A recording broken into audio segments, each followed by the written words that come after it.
through pop culture. Pop Culture Classroom works in schools, youth centers, correction facilities, and summer camps. Pop Culture Classrooms uses comics to help kids and improve their reading and writing skills while igniting their imagination. The ticket you bought today to Denver Comic-Con helps support Pop Culture Classroom. Thank you. And you can also find more online about popcultureclassroom.org. Thank you to the folks at Rose Interpretive Services for providing sign language for our deaf attendees.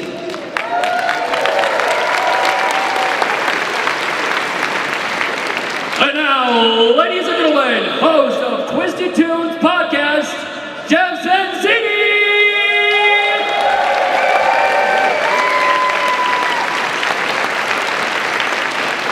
How are you guys? All right, come on now, this room's full. I want you to shake the walls. Ready? How are you guys?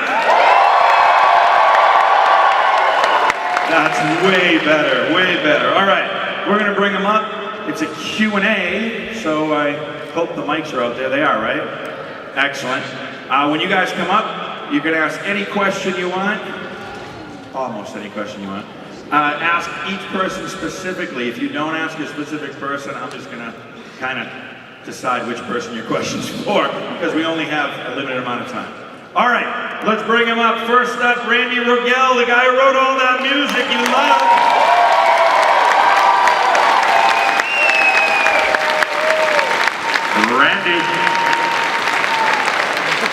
Randy Rogel.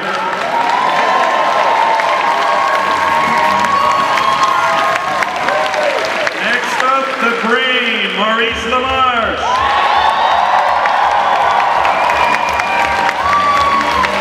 And his counterpart, Pinky, Rob Paulson.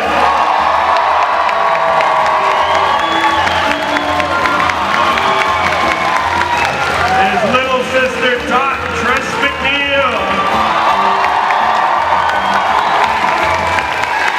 And the rock star of the group, Wacko, Jess Harnell.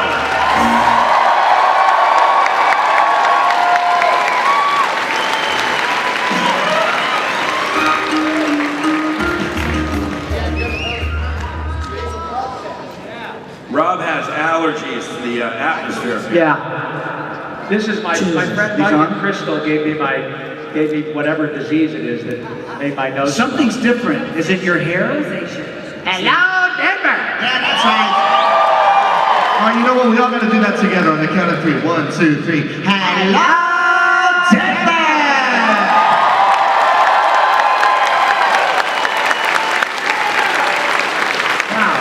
All our friends are here, man. This is so cool. Thank you for coming, you guys. It's great to see you. Man, happy Memorial Day. This is really lovely. Thanks for coming.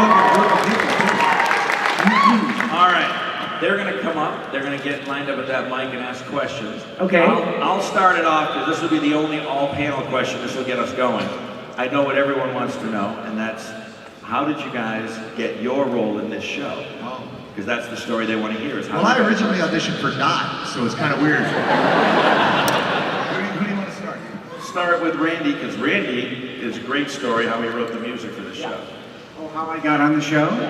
I was writing Batman.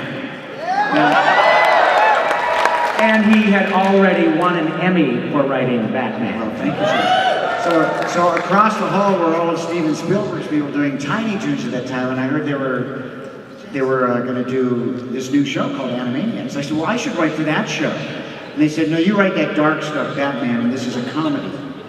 And I said, but comedy is me. So I went home and I wrote that song with all the countries and gave that to Dan. So fortunately, Spielberg liked that, and Tom Ruger, who ran the show, he liked that, and so he had me do another one, and then I ended up on Animaniacs. And a kind of a weird corollary to that is about a year had gone by, and Alan Burdett, who ran Batman, came to me and says, hey, we're behind in Batman scripts, would you write a couple of Batman scripts? I thought, oh, that'd be fun, I haven't written it for a while. So in the Monday morning meeting, I told Gene McCurdy, I said, hey, I'm gonna be writing a couple of Batman scripts. She goes, but Batman's dark, you write all that comedy stuff. But mine's the lesser story, here's the stars. You know, when you write stuff, you're only as lucky as the people who get to perform it. And I was very lucky, that's right. when you're an actor, you're only as good as the script.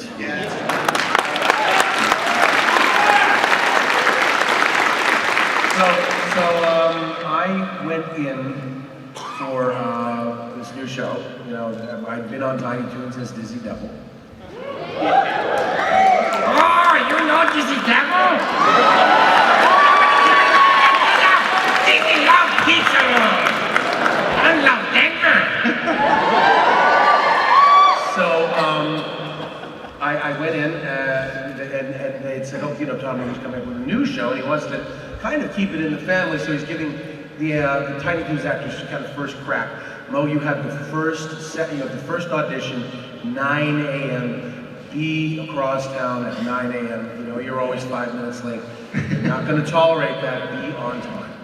So I get up super early, and it's the one time in my career that thus far, I actually showed up 5 minutes early, and I had a chance to look at this first thing was on top was this mouse who looked just like, to me, Orson Welles. He had the sloped brow and the slightly annoying, you know, arch to his eyebrows, and I in my hubris thought, because at that point I was kind of well known for irritating engineers and directors by reciting the entire Orson Welles outtake tape of the Frozen Peas dance. So here in my hubris I thought, oh, they've created this character just for me. Turns out they did. No, they didn't have me in mind at all. That was a caricature of Tom Minton. And Pinky was a caricature of Eddie Fitzgerald, who was his writing partner at the time. Those were writers on They were kind of writers, they were kind of inseparable, and it was just a very funny picture, because Tom Minton's got a very dour kind of, or dour kind of, process here, English major, I gotta pronounce it correctly. Affect. Anyway, not knowing any of that, I just thought, well, they want Orson Welles. So would you just do 15 seconds of that very infamous outtake? What was the audition? No, just a They don't want it. Let's hear the audition. This is how Maurice used to do his mic check in every episode. We know a remote farm in Lincolnshire where Mrs. Buckley lives. Every July, peas grow. Do you really mean that? Yes, I'd start about half a second late. Don't you think you really want to say July over the snow? Isn't that the fun of it? If you could make it older so that short disappears also, it'll make much. I think it's so nice that you see a snow-covered field and say every July peas grow there. Anyway, it's a 5-minute The end to Orson Welles, the great director, saying to these two English advertising guys, it ends with him going, Now, what is it you want? In your depths of your ignorance, what is it you want? Whatever it is you want, I can't deliver because I just don't see it. that was absolutely fine. It isn't worth it. No money is worth it. He walks out of the studio. Okay, so with that, I think they want Orson Welles. I sit down and I do Orson Welles as the brain, and this whole speech about, taking over the world. And I leave, and apparently Tom Ruger was sitting there and went, great, that's Brain, now let's find Pinky. So I was the first and last person to read for the Brain. But it was like so innovative to them. They weren't expecting that. I did the unexpected thing. Tom Ruger is a genius. Yeah, so, and then My Pinky. Yes, I am his Pinky!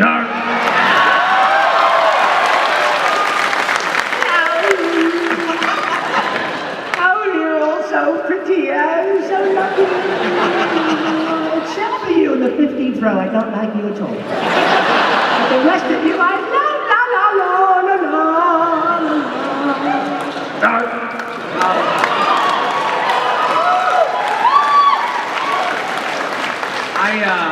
Like everybody else, I had the good fortune of working on Tiny Toon Adventures, and Tom Ruger and Mr. Spielberg and Ms. Jean McCurdy were coming up with this new show, and we had this crazy audition schedule. I think that Tress and I spoke to each other every night for 6 weeks or so because they'd call back after call back after call back, because it was clearly a big deal. And I knew there was going to be a huge amount of music in it, and this was one of those moments, those seminal moments in your life where you go, wow, this is the high heat right over the plate. And all I have to do is connect and it'll go right over the green monster. But I had the good fortune of having had friends like Andrea Romano and Tom Ruger and Gene McCurdy familiar with my stuff. And I was fortunate enough to Hello, me. So I got to be Yakko and Pinky and also Dr. Scratch and Sniff. So I had a really... It was an arduous process, to say the least, but it was pretty clear that they had folks whom they wanted, and I think they had worked with virtually all of us, including Ms. McNeil, who was Babs Bunny, as you know. So it's just been an incredible ride, and I have to tell you, when we were working on it, we knew that we had something special, and 20 years later, you guys are, Look at this, man. are proving us right, and that is absolutely due to Tom Ruger, Steven Spielberg, and Gene McCurdy. They wrote the show, as you all know, on 2 levels, because they were all inspired by Looney Tunes and Rocky and Bullwinkle, and I can't tell you how many people that come up to us who were 8, 10, 12, 14 years old in those days, and come up and say, wow! Fingerprints?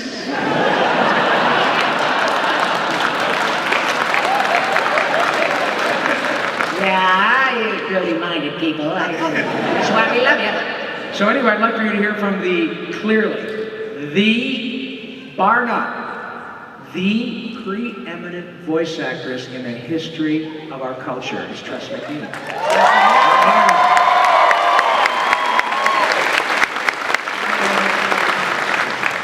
Is this working?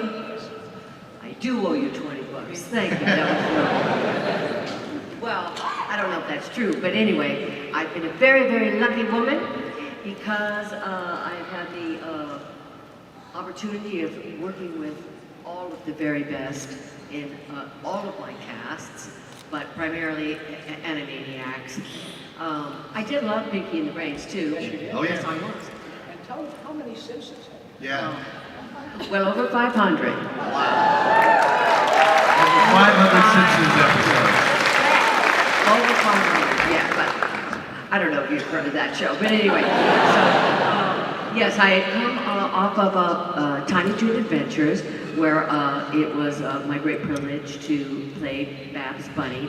And I was very lucky in that because Sherry Stoner, who continued to write for Tiny Toons and then for Animaniacs, was a member of the Groundlings, the improv group that I was in, and so she knew all of the impressions that I did. And so she pretty much wrote my audition piece, and it was made for me. It was tailor-made. And Steven Spielberg, Steve, was favorably disposed toward me. And we were great friends with Andrea Romano, our director, and it was just like being in the 6th grade with your favorite friends and your favorite teacher, and getting A's in all your classes. And so it's a wonderful way to spend your career, your time, and I've just continued to be luckier and luckier, being associated with all of these people are all my best friends now. I really don't have much a whole life. I just call them up and say, what are you doing today? Because I could go. And sometimes they let me go, as long as I don't speak. And it works out really nicely. They're going to drive me places later on, they say. And bring me soup. Mo, you said Mo's going to bring me soup. I think that we've already established that.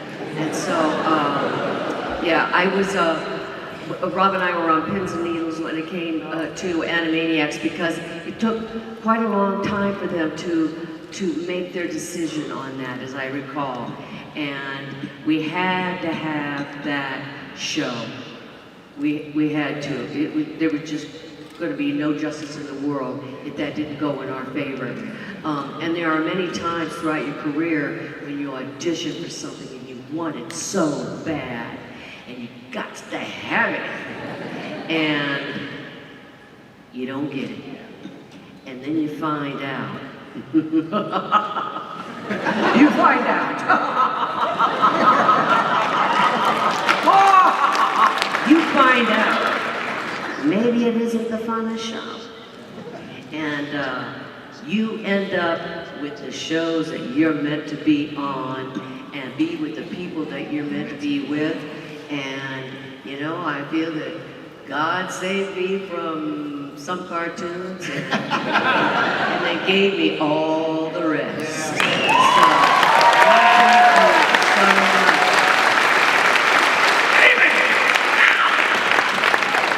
Well, as for me, I came about it a different way. I was Steven Spielberg's pool cleaner. And I was just hanging out. That's not true.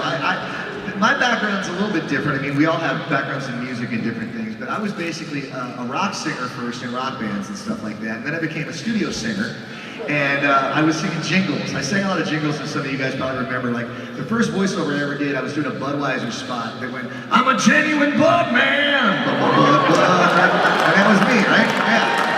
And I read the copy. They said, "Hey, you got a cool voice. Why don't you read the copy?" And I said, "Is there money in it?" They said, "Yeah." I said, "Let me read it." So I read it, and I did that, and then I didn't do any more voiceover. And then the guy I sang for said, "We're doing this ride for Disneyland called Splash Mountain. Have you guys been on that ride?"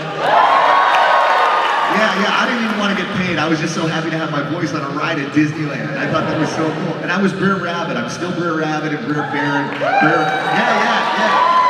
And Brer Accountant and Brer, you know, the pool cleaner and everything else. So I'm all over that ride, and I did that, and then I went back to singing. I forgot all about the voiceover thing. Then I went a year later to do the one for Disney World, the Splash Mountain ride for Disney World, and I did it again, and I made friends with this guy at Disney Character Voices.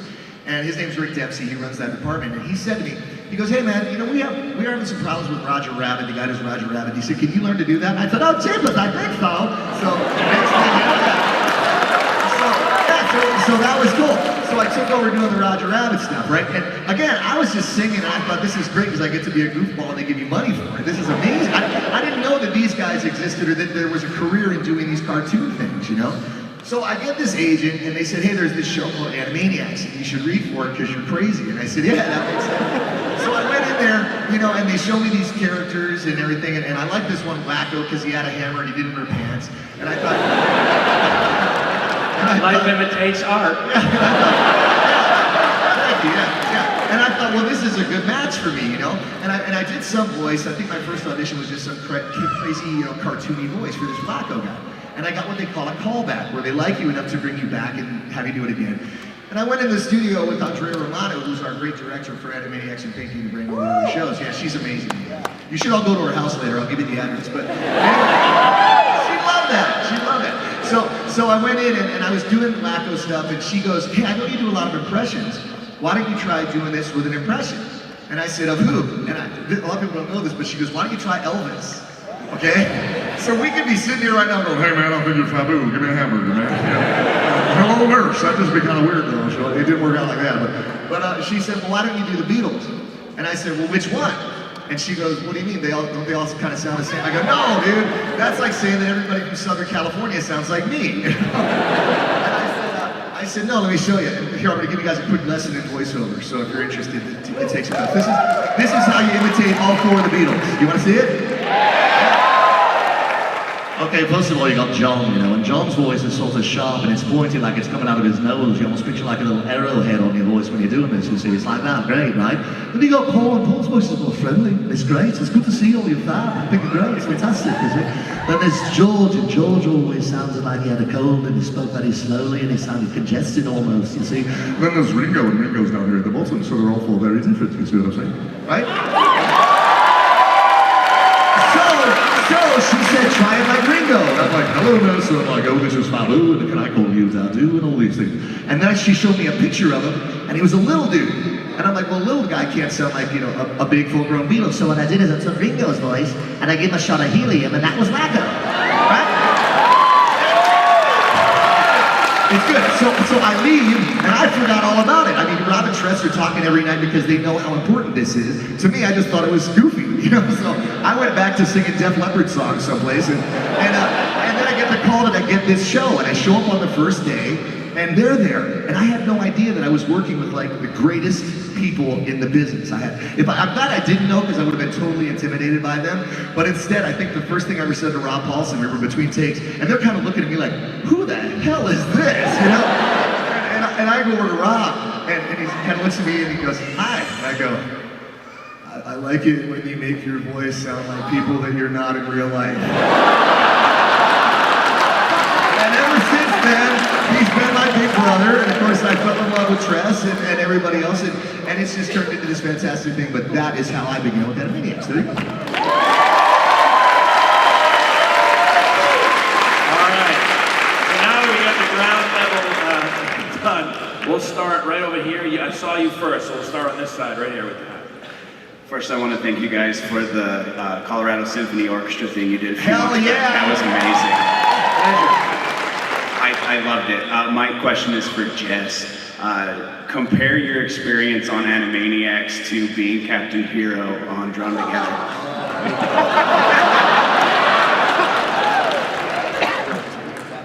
Drawn Together. First of all, dude, I love you, but I hate you for that question. I love both characters. Yeah, well, you know, for those who don't know, the cool part of our job, one of the coolest things about it, I always like to say, is that we can show up at work and play the dad, the kid, and the dog on the same show, the same day, without getting into different costumes, right? How cool is that? One of the cool things is that we get to do shows with different tones. Like Animaniacs, like Rob said, worked on 2 levels. It was an adult level and a kid level, and it's funny on both, right? But it was basically like for kids. Drawn Together is a show basically for people who are in prison. It was on Comedy Central, and every week I played this guy, Captain Hero, who was the world's worst superhero of all time. Basically, if there was any kind of danger, he would hold up the nearest woman in front of him and use her as a shield. Okay, this was kind of what he did.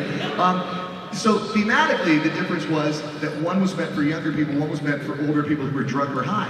But I can tell you this, if I could sum it all up to you, and this is Animaniacs, okay? Can I call you Dadu? You're Fabu, right? This is Drawn Together. Man, I wish I had a 12-year-old girl and a donkey. That's the difference. Those are both correct quotes, and for all you kids out there, don't even worry about what that meant. You'll find out in like 8 years. All right, thanks for that, I think. Moving on, we'll go to this side here. You, sir, go ahead. All right. This one's basically for the whole panel. To Randy, what's your favorite song that you've written? And to the rest of you, what's the favorite song that you've ever performed? All right, this is a quick 10-second answer. Because he wasn't listening, so. The favorite song that you've written. The question was what was the, I'm just at the audience in here, was what was the favorite song I've written? Favorite song you've written and favorite song they've performed. Yeah. Well, before I go, I just wanted to say something that Rob was saying and I know they'll agree with me, we really should give a shout out to some of the great staff writers that were on Animaniacs and Pinky the Brain. They included Sherry Stoner, like she said, Dan Oliver, Peter Hastings, did brilliant work, I think, on everything. John McCann. These are the guys, I have to tell you, for guys like, we don't get out in front of the audiences like you do. We sit in a room in a studio and have a cerebral existence where we write songs, we write scripts, and we never get to see how the audience reacts. So it's a real treat for me to be here and see how you react to the material. As for which song of mine that I've written is my favorite song, that is like asking me, who's my favorite, of my children, who's my favorite child? That's I think a more appropriate thing, someone asked me, what's the hardest song you've ever written? And it's whatever song I'm writing right now is the hardest one. So maybe that's my favorite. I have to say probably the one that's gotten the most play would be Yakko's World. And I assume you're saying a song I've written for Animaniacs, because I've written for a lot of shows. Did you guys see Rio 2? Yeah! I wrote Poisonous Love with John Powell for Kristen Chenoweth. I like that song. So that would be my answer. I mean, I love all my songs, otherwise I wouldn't put them out there. My favorite song is this one.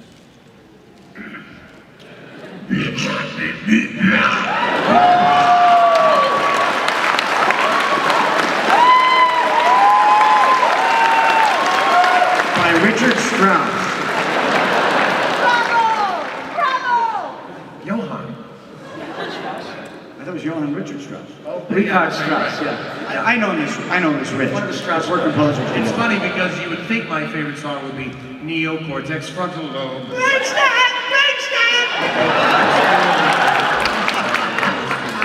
Pons and Cortex Visual. Symphysis Pineal. Left hemisphere. Cerebellum left. Cerebellum right. Synapse hypothalamus. Striatum dendrite. Yeah. Dun, dun, dun, dun, dun, dun, dun.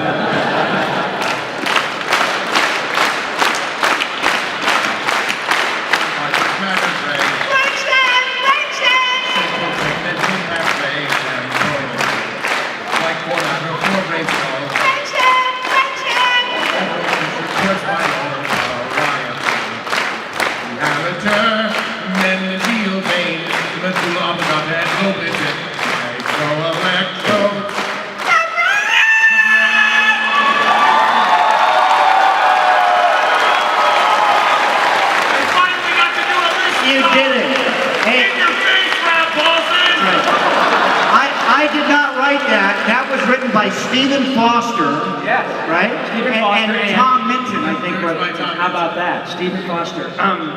Let's see, the one that goes United States, Canada, Mexico, Panama, Haiti, Jamaica, Peru. That one I really like a lot.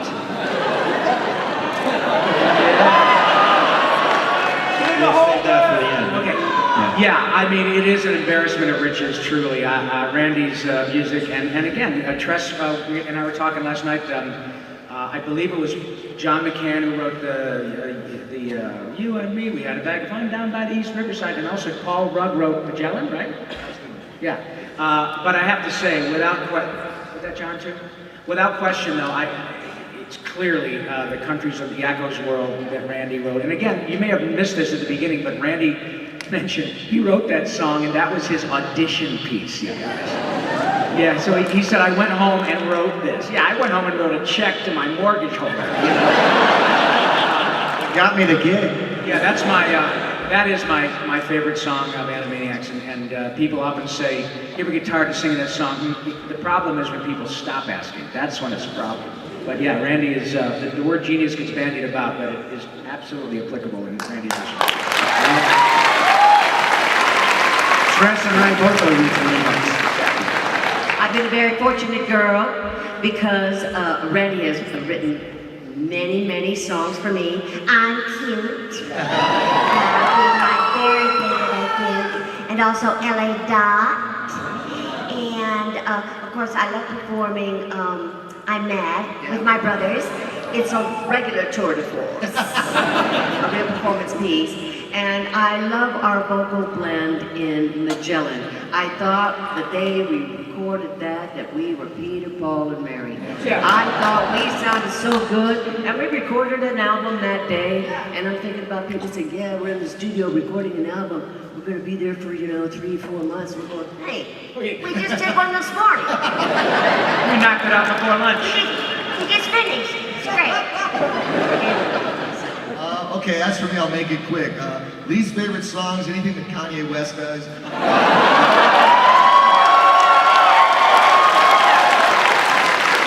Including the one called I Married Kim Kardashian. Most favorite songs, anything by Journey, because chicks dig it. And my most favorite Animaniacs song has to be Wacko's America, because all my teachers used to say, dude, you're gonna end up in prison. And I said, no, dude, I'm gonna end up knowing more capitals than you. And that's my answer. All right, thank you. But to reiterate, everyone behind you now hates you because they're not gonna get to the end of the line. So let me repeat, one question, one person from now on. Makes it a lot easier. Or I'm just gonna pick one. Go ahead, this side, go. All right, this question's for Maurice. Have you caught yourself back in Brain's mindset since the show ended and come up with a new plan for taking over the world you wish you could have done? I caught myself, I say it slower? Caught yourself in Brain's mindset and come up with a new plan to take over the world. I am always planning to take over the world. I have never left Brain's mindset. However, Maurice has left his Maurice mindset. We thought it was all about a show called Futurama. gosh, my friends. More boys not pleased with that response.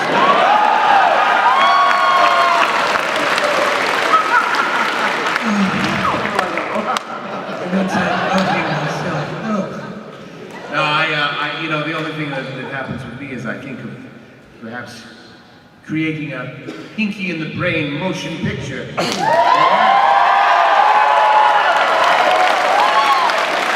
that's the first smart thing you said all damn day. The only problem is I think about that and then I realize the way Hollywood runs now, they need to reboot it and recast it. And you hear, you know, Peter Dinklage as the brain and Russell Brand as Pinky, and I would not be able to carry on. So, you know, the 87 or so episodes we did are canon, and let's leave it that way. All right, thank you. Next question over here. Go ahead. Hi, Rob, you mentioned earlier about how these scripts were written on 2 levels for kids and adults. Like the fingerprint scene, I remember that and like seeing it now, I'm like, oh my God, I can't believe they got away with that. Were you guys ever aware when you were recording the shows that like these adult jokes placed in the scripts? Were we aware that they were adult jokes? Yeah, were you in on that? Oh, sure. No, we were all brought up. We're not stupid. I actually am on a Mennonite colony. I completely sheltered life. Yeah, you know, I was born at night, but not last night, Jimmy. Oh, absolutely, and that was a big part of the fun. You know, when the late great Kenny Mars played Beethoven, and we had trouble with the fact that he called himself a pianist. And Maurice he did his best Kirk Douglas impression as Michelangelo because we were talking about the Sistine Chapel. How he liked painting naked people. What have you done to my ceiling? This was a script written by Gordon Bressack called Hooked on a Ceiling. So yeah, we were definitely aware of it, and clearly the writers were too, and that was the fun of it. Yeah, thank you. Thank you very much. Next over here. Hi, my question is for Rob. First off, thank you so much for your podcast. I love it. Thank you. So do we. Thank you very much. I appreciate it. My question is, of all the advice that you would give on that podcast or anywhere, what is the #1 most important piece of advice you'd give to an aspiring voiceover? Become an actor. Yeah. It is, and no, seriously, it's called voice acting, and the reason that you guys love all of the characters, not only that we've created, but all the other incredibly gifted voice actors out there, they're all actors, and you love Morbo and Bart and Homer and all the great Peter characters. Dinklage. Peter Dinklage. Because they have a soul, and let's make it clear, this is a collaborative effort. You guys are giving us incredible props, and we appreciate it. But the characters are famous. We don't draw them, and we don't write them. Well, Randy writes them, But truly, so it's a very collaborative effort, and the reason that you like certain characters and that Bugs lasts forever, is that I can envision Bugs Bunny coming out and saying, "Duck season, wabbit season, duck season, wabbit season, fire!" And then he goes back to his rabbit hole and reads a racing form and has a beer. Because he has a life that is created, and that's why those characters, and that's because Mel Blanc was a phenomenal actor, and Tress MacNeille is a phenomenal actor. So yeah, that's 20 more bucks. Yeah, so I would do that. Improv, stage, music, all of it, and the noblest of reasons to do it is because it feeds your soul and it makes you and other people happy. If money happens, that's great, but I promise you, none of the people you see up here, nor the people who have been kind enough to be on my podcast, which you nicely mentioned, ever began doing it to make money. None of us. No, we do it because we have unholy acting talent!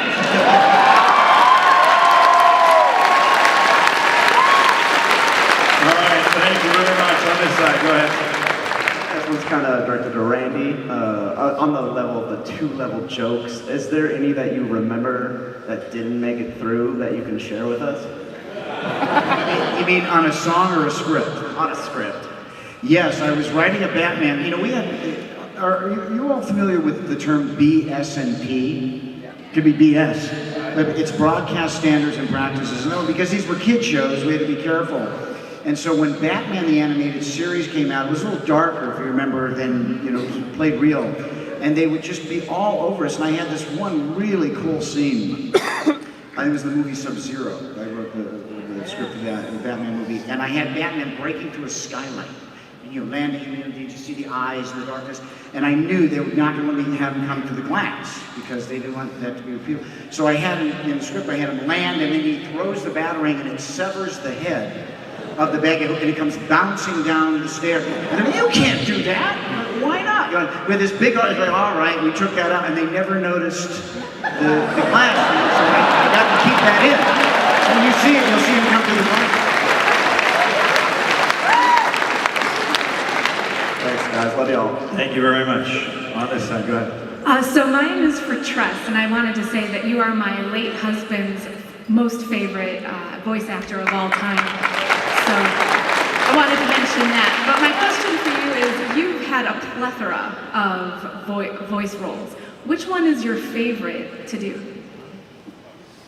My favorite to do? Well, I have great freedom with Dot, and they always gave us that freedom. We didn't have to stick with the lines specifically. You try to honor the writers as much as possible, and, you know, not go too much down. But I also like Agnes Skinner because she's cranky, she's saying things that you're thinking. Let's be frank. We're all, every girl in here is going to be Agnes Skinner one day. I'm not wrong, I'm just true. And so, you know, it just gives you a little taste of your future. And she's still dating. Thank you. Would you just do a little bit of the crazy cat lady for me?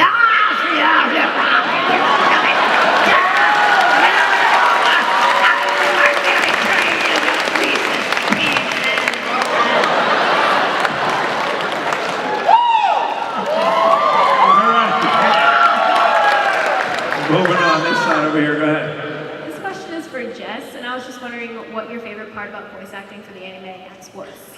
What my favorite part of voice acting is and how it relates to sports? No. One more time, Zoe. What your favorite part about voice acting for the Animaniacs was? Oh, gosh. It's working with us. Yeah, well, actually, that's kind of true because you know what's kind of great about life? You know, whenever you're having a good time, it's important to kind of soak it in and remember it. And we always talk about how, in fact, when we were recording Animaniacs, we took time regularly to go, how cool is this, man? This is so awesome. We're here, we're working with the greatest people, the greatest scripts, the greatest music. Steven Spielberg's throwing money at us. This is awesome, right? And so I think my favorite part of it was just appreciating it in the moment. Plus, you know, I gotta give props because I learned from the best. You know, I really was kind of new at this. And it's like, Mo was the guy I looked to as like my hero of impressions. You know, Rob was the guy, for real. Rob was the guy I kind of learned, I'm like, this guy should be the mayor, man, because he's just so good with people. And I used to watch that. I was just glad that Tress didn't hate me because she could kick my ass, you know? So it was like, and of course, God bless you, Tress, I love you, baby. But it's like, took copious notes. Yeah, I took copious notes. I did, man. And it's like, so I was just grateful for every second of it. And speaking of gratitude, I just want to throw this out there right now. I know, you know, I look crazy, I say funny things, but this is from the heart, okay? Sometimes you guys come up to me at these things and you say, oh, you know, I've been a fan for years, I've been a fan for years. I look at it differently. I don't look at you guys, I don't think any of us do, as fans. I look at you guys as my friends, and here's why, okay? Because friends support you, friends like what you do, friends are there for you in good times and bad, and they love you. And that's why you guys are my friends. And I love you, Zoe. Hey, if I could just add something really quickly, because I'm the guy on the other side of the, I know these look like a bunch of goofballs, right? They're just always screwing around, having a great time, being crazy. They can do that. But for all of you that are interested in getting into the business, they're real pros. That when the meter's going at thousands of dollars a minute and you gotta be on, that's really why they're there. They just bring it every time. It is nice that we write, but they up the material. I don't know if anybody ever tells you that, but you're dealing with unbelievable talent. Thank you. Thank you. Thank you very much. Next up, Loki. First of all, I want to tell you that you have been so gracious. I had the chance to interact with several of you yesterday and the day before. So open, so friendly, willing to take time, spend time. Seem to be genuinely glad just to have a chance to meet. Thank you so much for Absolutely. that. We really love having you here. Thank you. My question for any one of you is, given your voice skills, have you ever used them to mess with your friends? Prank, practical joke, any one of you want to? All right, who has the best? All right, Jess will take this. I got a great one, man. This comes in handy. This is why you shouldn't mess with voice actors, okay?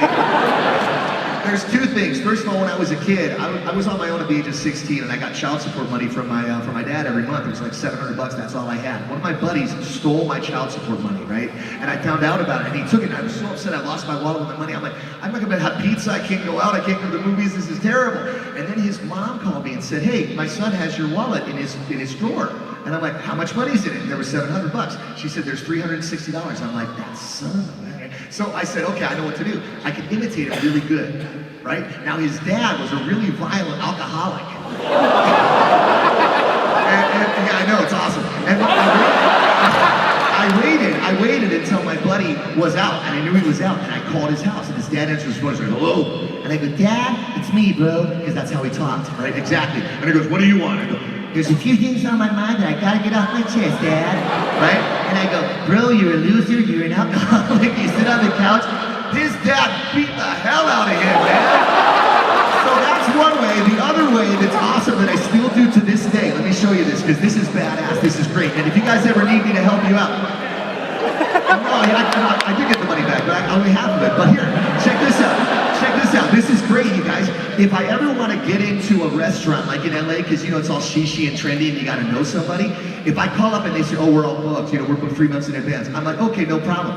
I call back a few minutes later, and this is what I do, okay? They answer the phone, they're like, hello, Spago, can I help you? And I go, yes, hi, my name is Christopher. I'm the assistant to Christopher Walken. Is the manager available, please? And he's like, oh, yeah, hang on a moment. The guy comes to the phone and goes, yeah, this is Scott. I go, hi, Scott, please hold for Christopher Walken. And he's like, okay. And I go, hi, Scott, listen, it's me. Here's the thing. I got these guys. They're in a band. They're fun. They want to come in and have some dinner tonight. I know you're busy, but I'd appreciate it a lot if you could get them a table. The next thing you know, dude, free dessert, free drinks.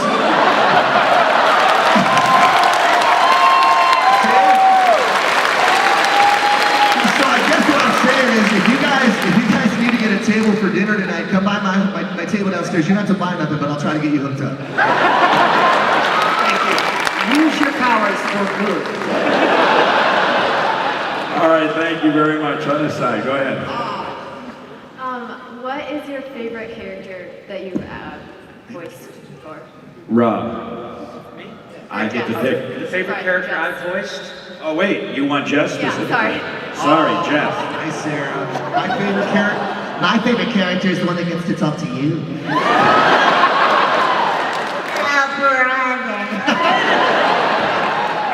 You know what? Again, I just got to harken back to this. It's so cool. You guys come up to us and you say, thanks for my childhood. It's a beautiful thing. We never get tired of hearing it. It's such a beautiful thing to hear and get to be, you know?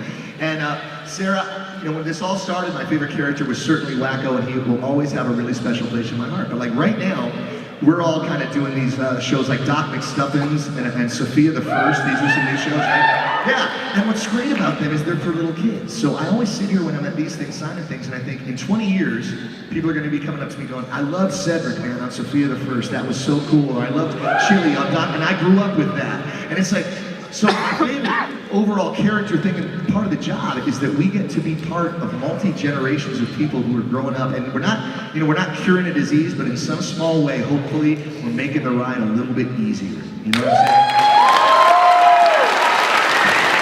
Thank you very much. Go ahead. Okay, I'll have Rob take this one since he didn't get the last one.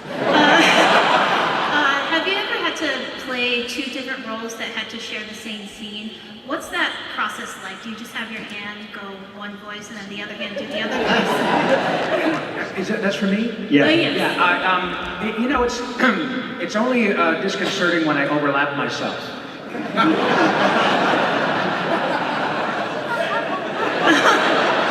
Good joke. No, as long as I'm on my meds, that never happens. I really love doing that, and in fact, when we did the other day, were a lot of you at our little music show the other day? That is so much fun, and getting to do I'm Mad is an example of when I get to do two characters back and forth. It's like anything else, you know, you do it long enough and you just kind of slide into it. Obviously, technically, I don't have to. You can stop and you can record. This poor kid. I've never seen that part of his neck. All these years, I swear to God. It's like a magic show up here now. I'm a little shook up. Yeah, Rocco. It does have a name. All hell broke loose. I am going to put you in the water tower, Wacko.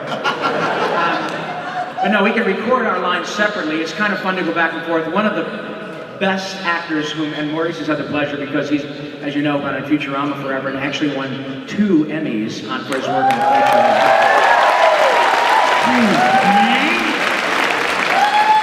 But Billy West, He really deserves 5 Emmys. yeah, Billy can do it. He can do a whole script top to bottom and do 4 or 5 characters, and it's truly astonishing.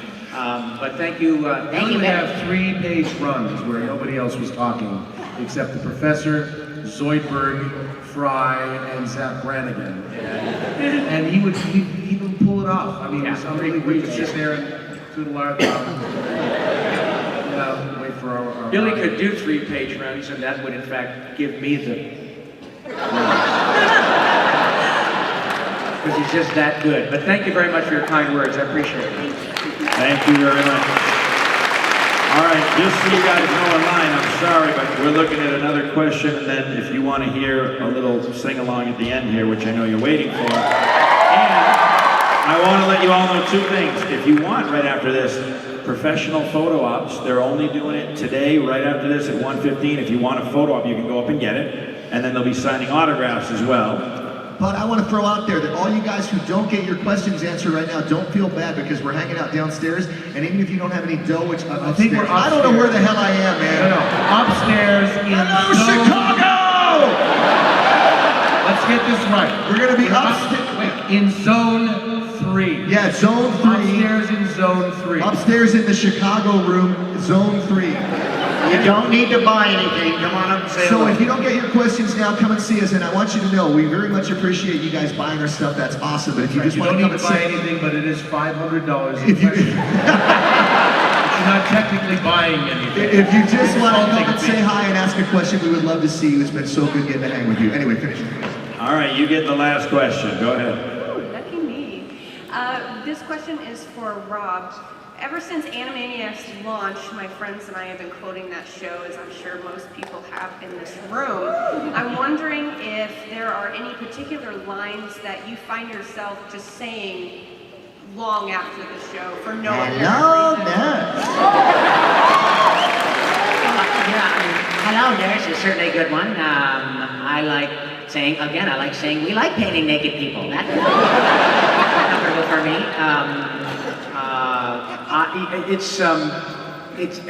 There are just so many, and hey, yeah, look, Mose. Hello, nurses and doctors. How about, I don't know, Brain, but how are we going to get the dwarf to sit still? Right. There are a lot of those. As a matter of fact, you mean Peter Dinklage? Yes. Nice. Well, there are lots of them, of course, and I think I have to say there are more that come from Pinky the Brain. Brain, would you be so kind as to ask me? Pinky, are you pondering what I'm pondering? Well, I think so, Brian, but maybe long-stocking. I mean, what would the children look like?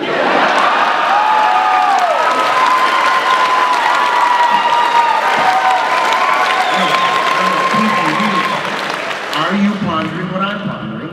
Well, oh my God, yes I am. I think so. I think so, Brian, but who would want to Pierce Brosnan? Big favorite of mine. Pinky, are you pondering what I'm pondering? Well, I think so, Brian, but if Jimmy cracks corn and nobody cares, what does he keep doing it? if I can piggyback on that, to this day, no matter who it is, in fact, it happened the other day when I was in therapy. My therapist said, so then what do you think you're going to do tonight? I was discussing this really serious issue I was having with someone. He said, what do you think you're going to do tonight, man? I said, the same thing I do every night. Try to take over the world.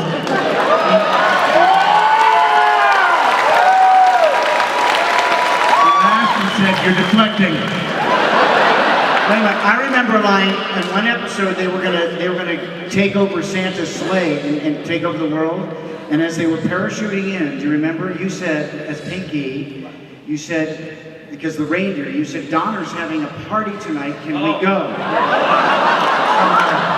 Somehow joining something called the Donner Party. Having dinner with the Donner Party is not my idea.